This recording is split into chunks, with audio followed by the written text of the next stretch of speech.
Assim vamos iniciar mais um estudo da obra Amor, Imbatível Amor, da série psicológica de Joana de Ângeles. Hoje com o tema extraído do primeiro capítulo da obra, Medo de Amar. E aqui, para introduzirmos o nosso tema, trazemos um texto de uma mensagem de Emmanuel para fazermos alguns comentários. A sede do pensamento é um viveiro de trabalho incessante. Necessário se faz resguardá-lo, defendê-lo. Teçamos o nosso capacete espiritual com os fios da coragem inquebrantável, da fé pura e do espírito de serviço. É uma passagem do livro O Evangelho comentado por Emmanuel, Carta de Paulo, Carta aos Efésios, capítulo 6, versículo 17. A sede do pensamento é um viveiro de trabalho incessante. Emmanuel nos chama a atenção para o fato no qual todos nós experienciamos no dia a dia. A produção, ao mesmo tempo a recepção vasta de pensamentos, constituindo um verdadeiro viveiro de trabalho incessante. E por isso ele nos chama a seguinte atenção. Necessário se faz resguardá-la, defendê-la. Resguardar e defender a sede do pensamento. Porque através tanto do mundo espiritual, dos espíritos desencarnados, quanto dos encarnados, nós constantemente estamos sendo alvo de intercessões, de interferências no nosso campo mental. E chamar a atenção para que nós resguardemos e defendamos significa estarmos conscientes o máximo possível da participação determinante que nós temos naquilo que produzimos mentalmente e naquilo que recebemos mentalmente. E por isso ele continua: teçamos, fabriquemos, erguemos o nosso capacete espiritual com os fios da coragem quebrantável, da fé pura e do espírito de serviço. 3 ângulos insubstituíveis para erguermos esse capacete de proteção espiritual. Todos eles dizem respeito ao conhecimento que vamos, a princípio, recebendo na revelação espírita. Conhecimento sobre a nossa verdadeira natureza, sobre os objetivos, as razões pelas quais nós estamos no mundo de provas e expiações. Quando isso é bem esclarecido, quando isso está bem assentado na nossa mente, produz as possibilidades onde se ergue a fé pura e o espírito de serviço, que é a vivência dessa fé, desse conhecimento. Então aqui nós somos chamados a atenção por Emmanuel para um trabalho diário. Todos os dias nós somos chamados a resguardar, a defender a nossa sede do pensamento. Para isso precisamos utilizar os recursos da coragem inquebrantável que vem pelo conhecimento da realidade do mundo espiritual, pela fé pura, estabelecida, como diz Kardec, na razão que pode encarar frente a frente, em qualquer época da humanidade. E o espírito de serviço, espírito de serviço, que é o estabilizador dos alicerces desse equilíbrio que nós somos chamados a realizar. E com esse esclarecimento nós iremos iniciar nosso tema, medo de amar. Ele está inserido, é um dos subitens dentro do primeiro capítulo do livro, Amor, Imbatível Amor, que é o título. E aqui, como preâmbulo nessa introdução do tema, é claro e evidente que o desconhecimento da realidade da vida, da nossa verdadeira natureza, fomenta campos variados na área do medo. E uma das áreas que é principalmente alcançada é relativa ao amor. Às vezes com uma espécie de tentativa de precaução, de não querer sofrer, de querermos inviabilizar as possibilidades de sermos enganados ou de sermos traídos. E daí vem o medo de amar, de ser vítima da ingratidão, da falta de reconhecimento de nosso esforço no bem. Tudo isso, todos esses campos fomentadores do medo, eles são devidamente superados quando recebemos o brinde maior do conhecimento da vida pela doutrina espírita e nos adentramos ao funcionamento das leis divinas. Se de fato vamos levando isso a sério e nos esforçando para a prática, os medos vão sendo diluídos. Primeiro porque nós aprendemos que há uma definição para toda criatura humana colocada pelas leis divinas, a definição relativa à felicidade e à perfeição a qual todos nós somos destinados. Também pelo conhecimento da lei de causa e efeito, aonde sabemos que se tivermos de passar por determinadas provas, as quais são resultado do nosso passado espiritual, o medo apenas vai criar, em qualquer área que ele se imponha, sofrimentos e provas a mais. Porque evidentemente que iremos passar por determinadas situações que é o resultado da nossa caminhada evolutiva. E em relação ao amor, que é o assunto básico da obra Amor, Imbatível Amor, com a doutrina espírita, nós somos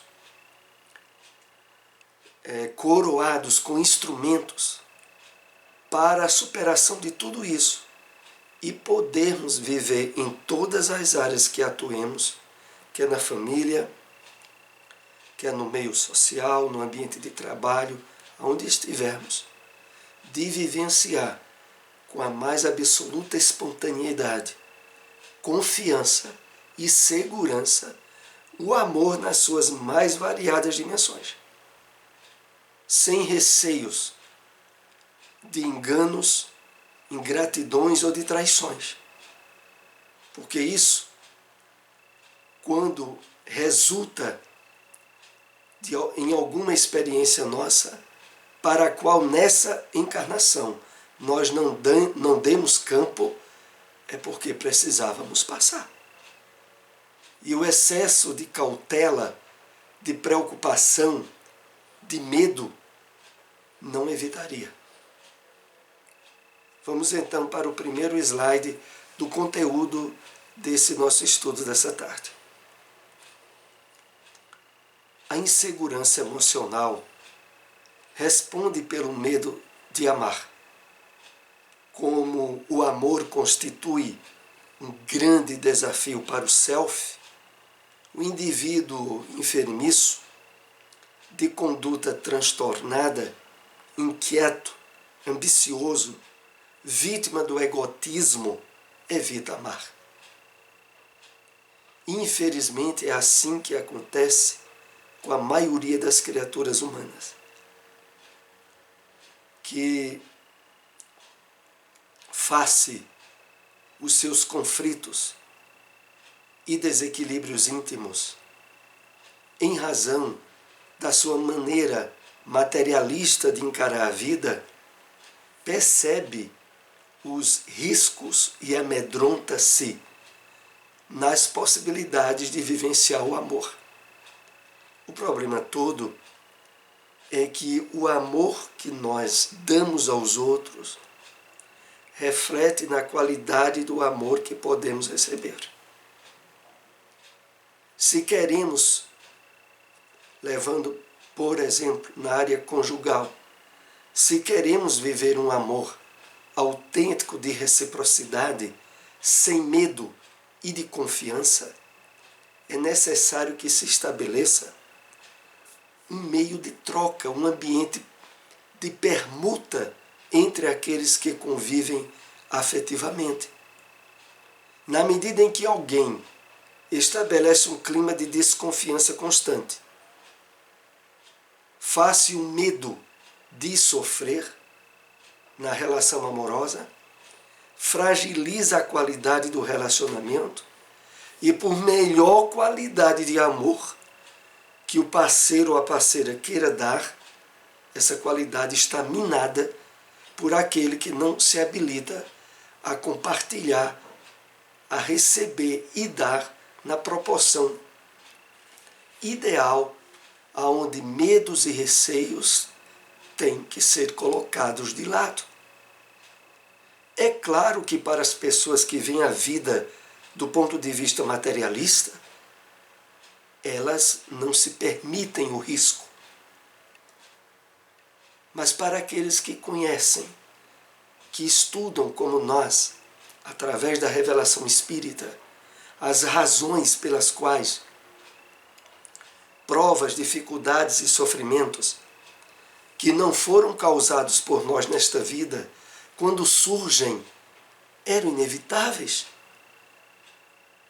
Nós temos então uma base para o exercício seguro, espontâneo e confiante do amor.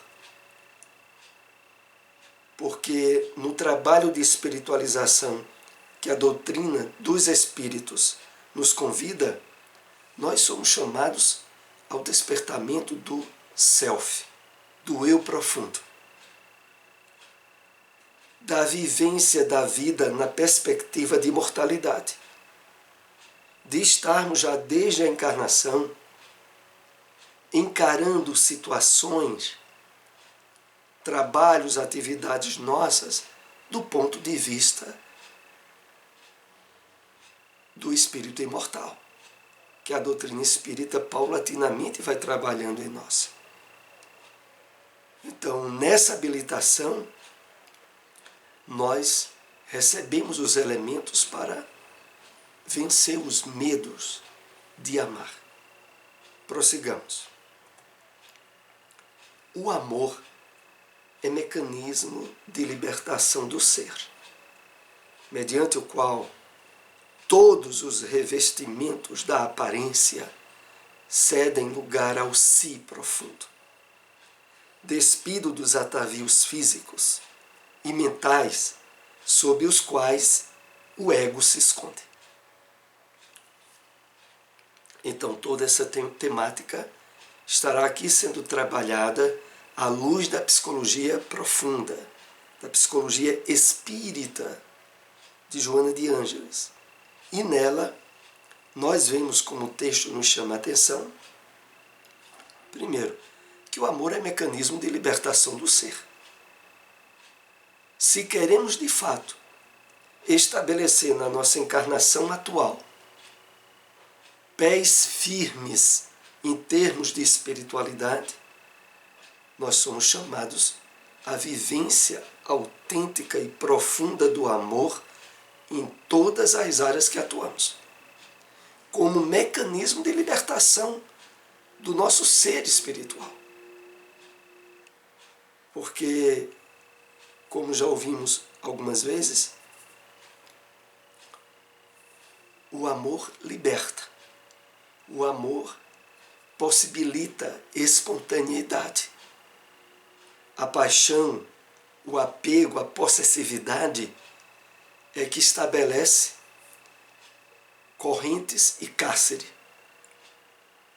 e desequilíbrio emocional. Voltando aqui ainda o texto, mediante o qual todos os revestimentos da aparência cedem lugar ao si profundo. Todos os mecanismos da aparência é uma forma genérica de se dizer tudo aquilo que diz respeito meramente aos sentidos físicos, que reveste a aparência da realidade, cede lugar ao si profundo, que voltamos a lembrar, si profundo é o eu profundo, também é chamado por Joana do self, despido dos atavios físicos e mentais sob os quais o ego se esconde. Então, os atavios físicos e mentais que estão na estrutura egóica nossa e causadora de sofrimentos ao longo de diversas encarnações que tivemos, ainda representa, de certo modo, uma corrente pesada da qual precisamos nos libertar, inclusive para podermos viver com autenticidade o amor, que é a proposta desse estudo de hoje. Envolvido nas armadilhas ególatras, nos medos e receios de sofrer, o amor fenece. O amor, como mecanismo de libertação, vai embora. E a pessoa fica presa, às vezes, a medos e receios que não têm base nessa vida. Às vezes está na estrutura do inconsciente das vidas passadas, que ainda volta para sabotar o presente. Como normalmente acontece com a grande maioria das pessoas que não têm os subsídios espirituais que nós temos. Conosco, com nós espíritas, isso não deveria acontecer. Nós não deveríamos permitir que as experiências desastrosas que tivemos no passado estraguem as atuais por medos infundados, por receios e problemas outros que não estão na experiência presente, fazem parte de um passado. É claro que às vezes, isso nós vamos analisar agora em seguida, pode se prender a questões da infância. Toda vez que alguém exige ser amado, demonstra desconhecimento das possibilidades que lhe dormem em latência e afirma os conflitos de que se vê objeto. Aqui é outro ponto, antes de entrarmos nas questões provenientes da infância mesmo. Joana aqui nos lembra de que há uma sutileza presente quando alguém evidencia a necessidade e, pior, a exigência de ser amado. Porque por trás dessa exigência estão presentes os conflitos, o desconhecimento de si mesmo, a ausência do necessário despertamento do self, do eu profundo, para que a pessoa possa sentir-se valorizada pelo que ela é, de bem consigo mesma, para aí poder compartilhar um nível de amor e de afetividade que ela já estabeleceu com ela mesma.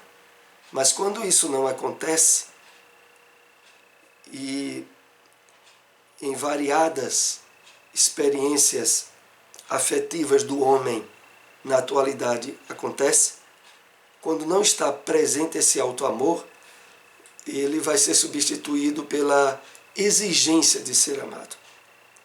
A pessoa não ama ela mesma, mas ela quer que o outro a ame.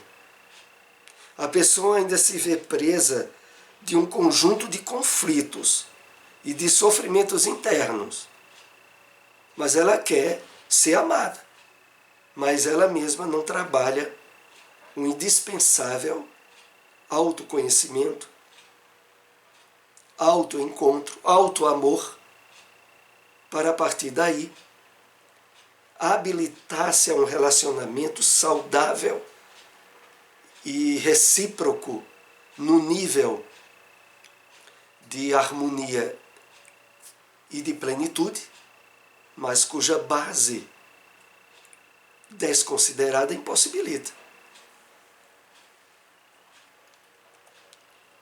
Quando o amor se instala no ser humano, de imediato uma sensação de prazer se lhe apresenta natural, enriquecendo-o de vitalidade e de alegria com as quais adquire resistência para a luta e desafios. Aqui Joana, claro, nos chama a reflexão sobre as consequências desse amor, cujas bases primeiras é o autoamor e a autoestima. De imediato, a sensação de prazer se lhe apresenta natural. A pessoa se sente mais vitalizada, mais energizada e alegre. Resultando disso, daí, maior resistência para lutas e desafios da vida. Afinal de contas, por estarmos num mundo de provas e expiações, as lutas e os desafios sempre estarão se renovando no nosso dia a dia, de um modo ou de outro. O medo de amar estão definidos. No medo de amar estão definidos os traumas de infância, cujos reflexos se apresentam em relação às demais pessoas, como projeções dos tormentos sofridos naquele período. Então há também causas desse medo de amar, causas desse desamor nas experiências que podemos ter tido na infância e que guardaram certo nível de traumas ou de complexos que não foram digeridos pelo adulto que mais adiante se formou.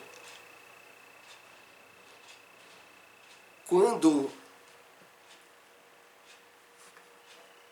ampliamos o nosso conhecimento sobre a vida espiritual, sobre as conjunturas da formação dos lares, dos pais que tivemos, dos irmãos, das pessoas que conviveram conosco, e o papel que elas vieram representar em um projeto que normalmente se iniciou na espiritualidade, em termos de compromissos e de provas ou dificuldades que precisariam ser superadas, quando isso de fato se solidificou na nossa maneira de entender a vida, nós nos habilitamos mais à superação dos traumas. É claro que às vezes é necessário a ajuda de um terapeuta, de um psicólogo, mas normalmente, para a grande maioria das experiências dolorosas que podemos ter tido na infância, o conhecimento seguro da vida espiritual, a própria formação emocional que a idade adulta vai nos dando, já nos habilita à superação, se não de todos, mas da grande maioria de traumas, de conflitos que tivemos na infância. De tal forma que eles não venham agora estragar a nossa área afetiva e de relacionamento já tendo superado a fase da infância e da adolescência. Então, não procuremos justificar no momento medos e receios e dúvidas em relação ao amor por não termos sido amados na nossa infância, por não termos tido pais amorosos, por termos sentido, de certo modo, carente nessa área. Porque, para isso, o Consolador prometido, a doutrina espírita, nos dá suficientes recursos para superar. Voltando aqui ainda ao texto, cujos reflexos se apresentam em relação às demais pessoas, como projeções dos tormentos sofridos naquele período. Então a pessoa, por exemplo, pode ter visto durante a infância ou ter vivenciado situações onde o pai ou a mãe traíam um ao outro. E aquilo se estabeleceu em uma forma dolorosa no psiquismo. Mais adiante, esse fato não digerido, o homem adulto se casa e quando menos pensa, se vê em lembranças do período da infância, onde o pai ou a mãe eram traídos. E agora ele acha que essa experiência vai ter que se repetir. Então, são essas situações que fazem, muitas vezes, parte do nosso passado e que o conhecimento profundo da vida espiritual nos possibilita resolver. Situar as coisas no seu verdadeiro tempo e espaço. Aquela situação foi vivida pelo meu pai ou pela minha mãe. Eu sou outra pessoa. Aquilo na hora me causou muito mal. Eu não possibilitarei agora que meu filho ou minha filha passe por aquilo, pelo menos nas minhas possibilidades. Então, a lembrança de fatos do passado e a sua ressignificação faz parte desse processo de autoconhecimento, de autoamor, de autoestima, para agora podermos vivenciar a experiência do amor, seus vários aspectos, da melhor forma possível. Também pode resultar de insatisfação pessoal, em conflito de comportamento, por imaturidade psicológica, ou reminiscências de sofrimentos, ou nos seus usos indevidos em reencarnações transatas. Então, não é possível para nós que de fato estejamos levando a sério o despertamento espiritual do nosso eu, da nossa consciência, buscar justificativas para atitudes ou ações nossas agora, com base no que a gente poderia ter vivido ou não no passado. E às vezes no passado de outra existência. A vida atual, ela tem o elemento mais importante de ressignificação de tudo que ficou lá para trás. Nunca de retorno a erros ou a distúrbios que tenhamos sofrido. Não é a isso que objetiva a nossa programação encarnatória. Atingido um nível de maturidade psicológica e emocional na idade adulta, associado ao conhecimento da doutrina espírita e de um compromisso de renovação espiritual profunda em nós, as coisas são colocadas no seu devido lugar.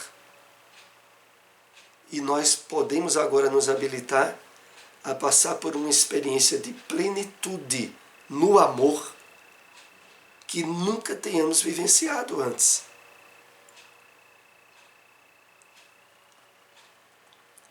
Se for estabelecida uma dependência emocional, logo o amor se transforma e torna-se um tipo de ansiedade que se confunde com o verdadeiro sentimento. Muitas vezes, quando alguém diz eu o amo, está tentando dizer eu necessito de você, que são sentimentos muito diferentes. Então, aqui Joana vai nos aprofundando no entendimento e nas possibilidades de vivenciar um amor de qualidade, de autenticidade, e nos chama a atenção quando diz: se for estabelecida uma dependência emocional, a qualidade desse amor poderá periclitar. Porque muitas vezes, e sobretudo quando a presença do ego, nos seus mais variados aspectos, entre os quais a vaidade, a possessividade e outros se apresentam e acabam definhando a qualidade do amor que se pode estar vivenciando.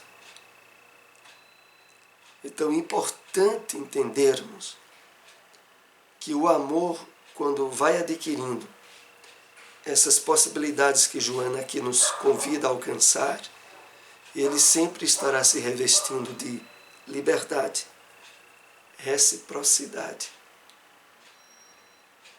auto-amor dos parceiros consigo mesmos ou daqueles que se encontram numa relação e, sobretudo, compromissos em vivenciar um nível de afetividade que agora a doutrina espírita nos dá suporte, nos dá base para isso, sem medos ou receios, confiantes nas leis divinas, cuja base maior é a lei do amor. O amor condicional, dependente, emana uma pessoa a outra. Emana e prende, ao invés de libertá-la. Quando não existe esta liberdade, o significado do eu amo o transforma na exigência de você me deve amar. E evidentemente a desqualificação desse amor, em termos de plenitude ou de profundidade.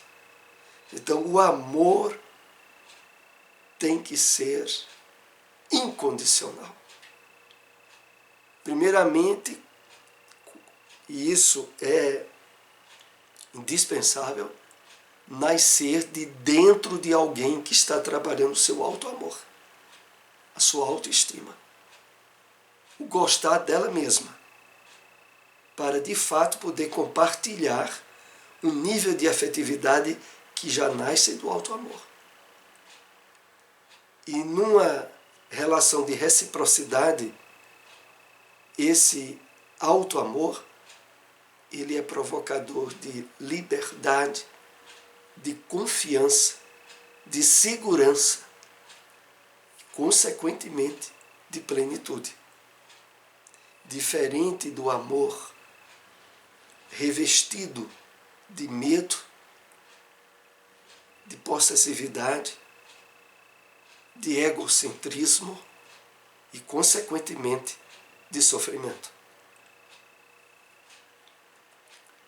O medo de amar também tem origem no receio de não merecer ser amado, o que constitui um complexo de inferioridade. Então aqui é mais um ângulo para que nós entendamos bem essa questão. O medo de amar também tem origem no receio de não merecer ser amado. Se nós não tivermos feito um trabalho de despertamento espiritual, aonde a autoestima e o auto-amor se estabiliza, nós, na maioria das vezes, como consequência, deduzimos que também não merecemos ser amados. Se nós, que somos os comandantes do nosso psiquismo, achamos que não merecemos ser amados, como vai se estabelecer a vivência desse sentimento em plenitude? Então, conhecer a sua verdadeira natureza. Saber que mesmo trazendo um conjunto de erros, de imperfeições, você é um espírito eterno, projetado para a perfeição e felicidade, de um Deus amoroso, misericordioso e justo, que só lhe possibilitará vivenciar experiências que direcione cada vez mais essa felicidade e essa perfeição destinada a todos. Se isso estiver bem dentro da nossa consciência e, consequentemente, estimulando-nos à prática e à vivência do amor nos seus mais variados ângulos, nós não estaríamos nos apresentando como carentes de ser amados. Eu preciso de alguém que me ame. É assim que muita gente, no mundo materialista, onde ela mesma não ama ela, tem essa frase de uma forma muito natural e espontânea. Precisa ser amada porque, na verdade, ela não ama nem a si mesma. Por isso é que a expressão vem com tanta espontaneidade. E por trás dela o que pode existir é um complexo de inferioridade. Às vezes estabelecido desde a infância, outras do passado espiritual, mas que agora não se justificam mais. O medo, pois, de amar, pelo receio de manter um compromisso sério, deve ser substituído pela busca da afetividade, que se inicia na amizade e termina no amor pleno. Então, o medo de amar pelo receio de ter um compromisso sério, que infelizmente ainda acontece com muitas pessoas, deve ser substituído pela busca da afetividade, que se inicia na amizade e termina no amor pleno. Isso numa degradação crescente, aonde os sentimentos ganham profundidade e extensão. Mas para que de fato isso aconteça, esse receio precisa ser superado. Vamos agora para o último slide do nosso estudo dessa tarde. Indispensável, portanto, superar o conflito do medo de amar, iniciando-se no esforço de afeiçoar-se a outrem, não gerando dependência, nem impondo condições. Como vimos, o amor, ele se planifica em liberdade, em confiança, em reciprocidade. Poderíamos até dizer, consequentemente, em espiritualidade, já que a essência das leis divinas, a própria essência de Deus, a essência da vida é o amor. O medo, como vimos ao longo desses slides, vai estar muito ligado ao ego, às armadilhas que as fragilidades emocionais construíram em um passado em nós, mas que agora não tem mais razão de persistirem. Eu quero lembrar a todos que busquem a leitura da obra. Aqui nós apenas separamos alguns slides de alguns parágrafos do tema, apenas a título de estimular a leitura e o estudo da série psicológica de Joana de Ângeles. Lembro que os estudos anteriores estão no nosso canal no YouTube e esse vídeo posteriormente também lá estará. Agradecemos àqueles que possam compartilhar essa mensagem. Até o próximo estudo.